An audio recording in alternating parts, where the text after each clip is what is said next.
Sheikh, I usually try to average out the opinions of different scholars and schools when it comes to Islamic rulings. However, I'm finding it difficult to do so regarding whether it is mandatory to pray in the masjid even when one hears the adhan. Some say it's fard or some say it's really recommended. As a layman, what should I do in this situation, especially when I'm a bit time conscious at the moment? Jazakallah khair. Wajazak. You have to follow your imam. You have to follow your sheikh. And as I said, as a layman, you can't just weigh the different opinions and say, meeny, miny, mo. You can't do that.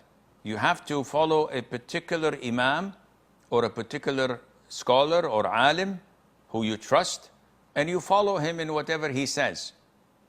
As for the ruling on praying in the masjid in congregation for a man, the Prophet gave you the criteria in the hadith when he said to the blind man who came seeking his permission to pray home because he's blind, he doesn't have a guide that would take him to the masjid, and Medina streets are quite intimidating and scary, lots of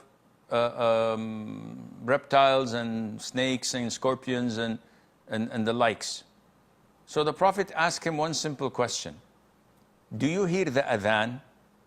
Which scholars say, do you live within the vicinity of the masjid where the adhan, if called on the top of the masjid as loud as it's possible, the voice would reach you if there are no obstacles in the way?